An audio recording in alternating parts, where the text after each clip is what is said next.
Ta-da! What's up, guys? Look, I got a haircut. Looks like military, too. I told him I didn't want no skin. See no skin? Damn it. Give me a damn skinned up hairdo. I just made, well, it all grows back. Hey, you guys, I was listening to the Dow, and I listen to it all the time, and that's not the Dow Jones. This is the TAO or DOW or DAO. One of those. A terrible speller. But anyways, I'm going to turn it on. We're going to listen to it for just a little bit.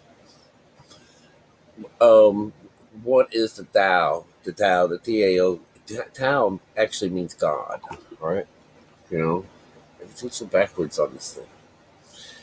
But Tao, when you listen to Tao and these are, this represents God, and then one would represent spirit, and some is about this idea of life that has its own little thing.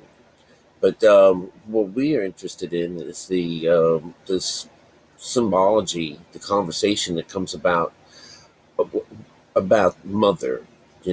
What's all this? And how does this fit in? So, anyways, there's when you're listening to the stories of the Tao, it goes on. It's over like an hour, 2 hours worth of listening, and it goes through different lessons, and the lessons have a whole lot to do with that number system. And of course, I found 52, which means is a 7, is basically the Lord's Day and stuff like that. This is the seventh chakra, the crown, and this is usually when God shows up.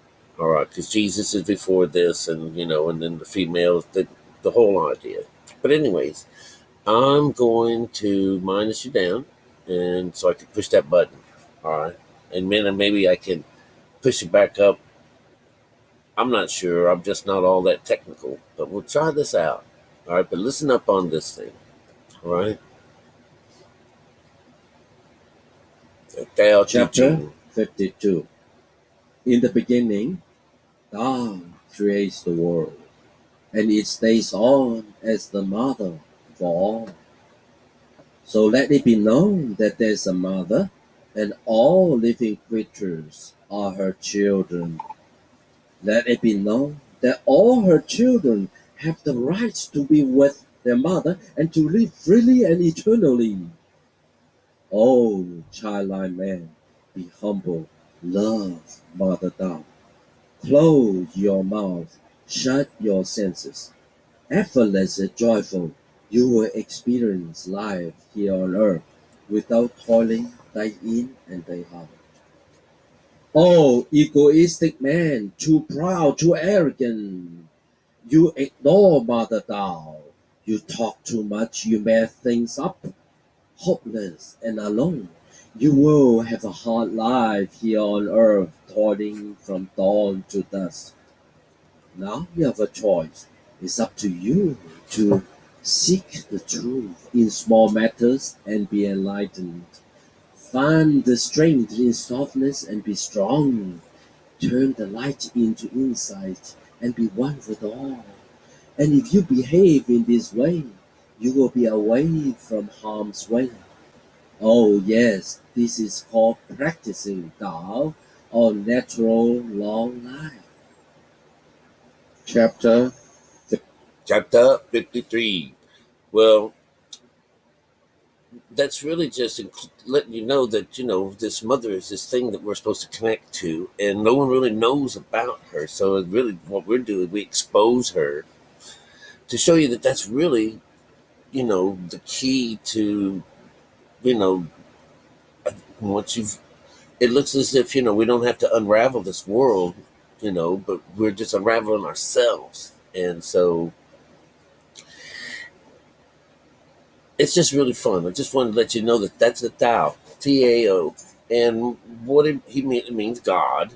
And so God created the universe or the world, in this situation, created you and stuck around as the mother, and this is the key place that we were actually meant to go to. And It's saying the Father, but because of this idea of being, you know, takes two to tango. You have to have both of these energies going. God is Elohim, but the way the outside world sees it, it's just one God.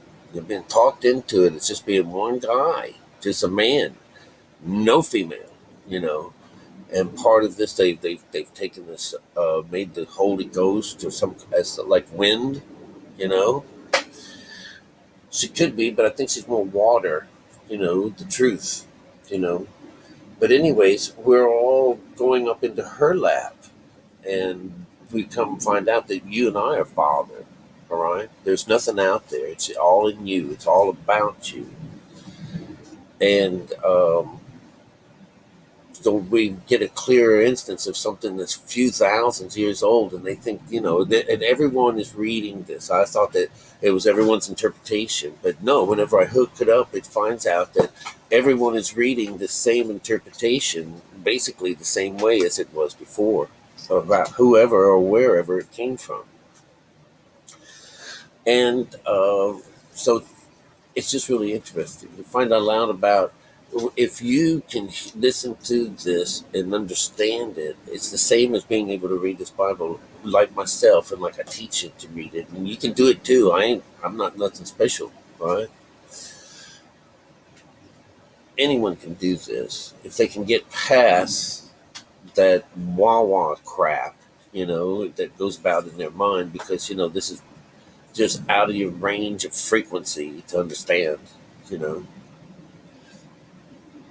you'll find that all of these things are talking about going to this female energy.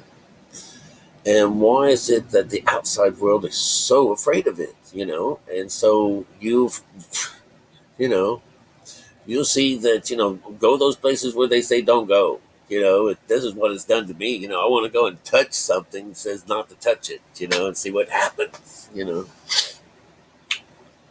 But anyways, I got more stuff coming to you. I've been reading in this Legends book, and there's the good twin and the evil twin. I'm going to make some time to sit back and read that today, and give you what I think on that. Especially because I already know that it's just gonna be one of these stories that we can bring into this. So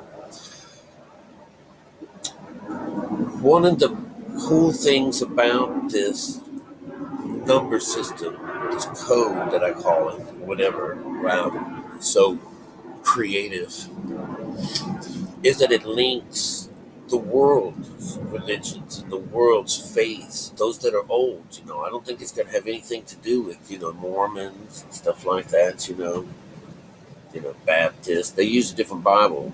They've changed all the words. They don't, no salvation.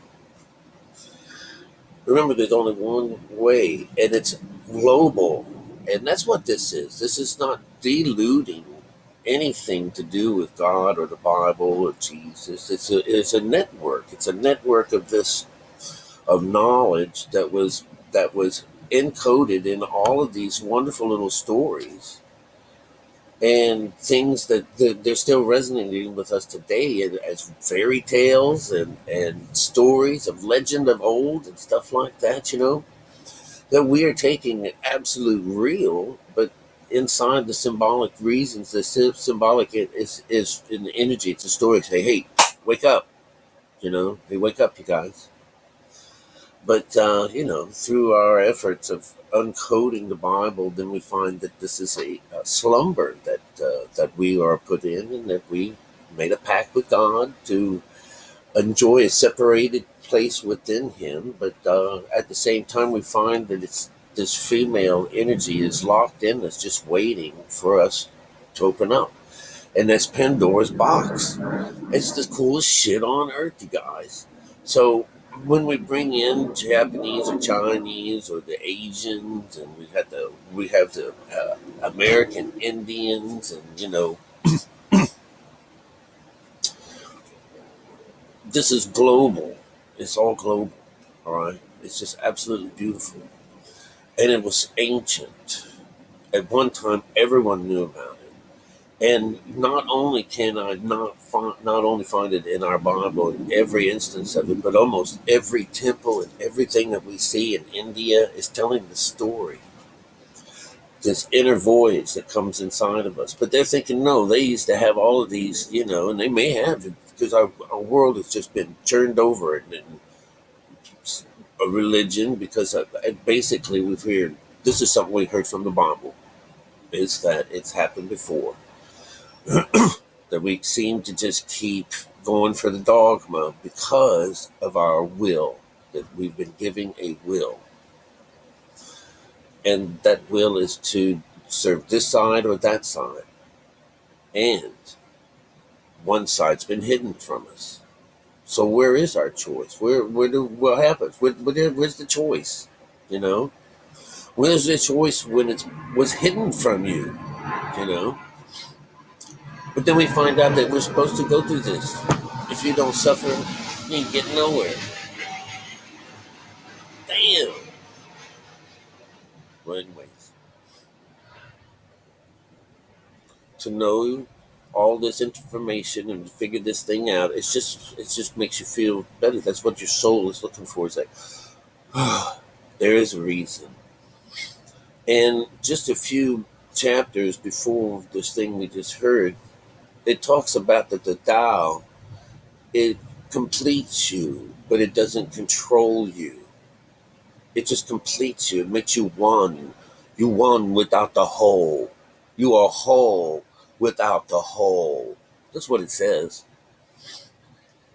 And it's just beautiful. It raises the hairs on my arms, and what's left up on my head, you know.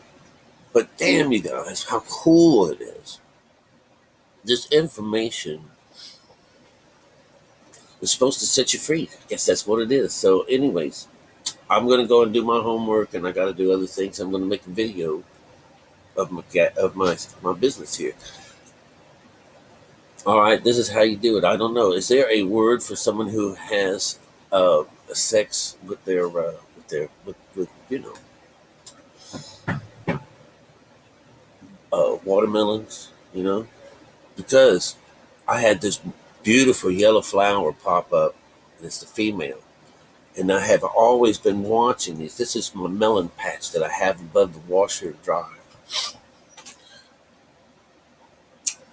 Beautiful flowers, but they've all been males, and they're up there. I got a box around them to keep the animals from eating them. And I don't think that butterflies are able to fly in there, and so what's the next best thing but artificial insemination? So I learned how to pollinate these things, and it's the cool stuff, man. So I know I have a child coming. I took the female or the male side. Maybe we'll do it one day. We'll do a lesson on it, But there's one type of pollinator. It looks like a little penis with a little pollen on the end of it. And the female has a bigger flower, and it's the same flower, but it has something inside it. It looks like a catch, just like world is. So you just take this and pop that in there, and within hours she closed up, right? And her baby started swelling, and all these things locked down to the ground. It's the cool shit, man. So, anyways, what's that called? Is that agrisexual? Is that what that is? I'm an agrisexual. I'm agrisexual. I don't know what that means. A lot of fun. All right, you guys. I'll chat with you soon. Have a beautiful day. All right. Get something done. Go upstairs and meet your mom.